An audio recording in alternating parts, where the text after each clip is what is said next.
Pensiero del giorno. Venerdì 15 agosto. Non scoraggiarsi per i fallimenti. Beato chi trova in te la sua forza e decide nel suo cuore il santo viaggio. Salmo 83, versetto 6.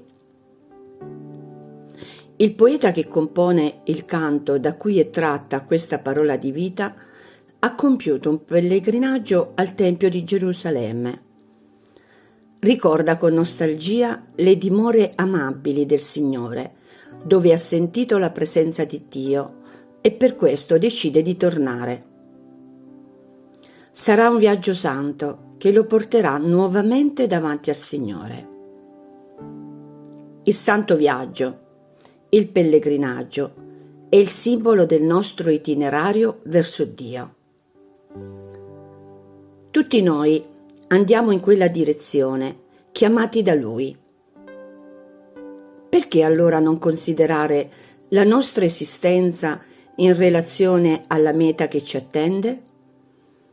Perché non fare di questa unica vita che abbiamo un viaggio, un santo viaggio, poiché santo è colui che ci attende? Se la vita è un viaggio santo, che segue il percorso indicato dalla volontà di Dio, il cammino richiede che ogni giorno si vada avanti. L'amore che ci spinge ci invita a crescere, a migliorare. Non possiamo accontentarci di ciò che abbiamo vissuto ieri. Oggi meglio di ieri, possiamo ripeterci ogni tanto. E quando ci fermiamo? Quando facciamo marcia indietro perché ricadiamo negli stessi errori o solo per pigrizia? Dobbiamo abbandonare l'impresa scoraggiandoci per i nostri errori?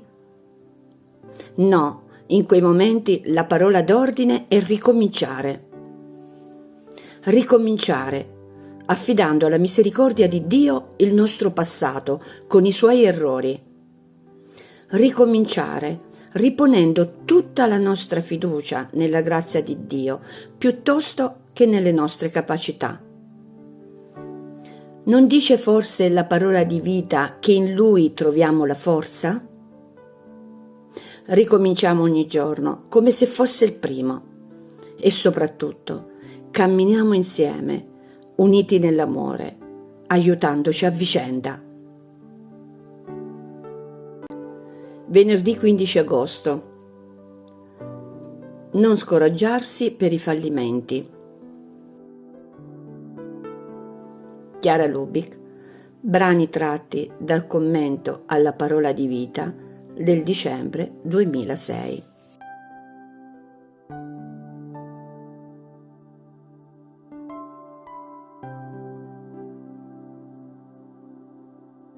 Ciao! Se ti è piaciuto questo video, metti mi piace, dito in alto, e iscriviti al canale. È libero, gratuito e senza alcun impegno. Parola di vita, agosto 2025. Perché dov'è il vostro tesoro, là sarà anche il vostro cuore. Vangelo di Luca, capitolo 12, versetto 34.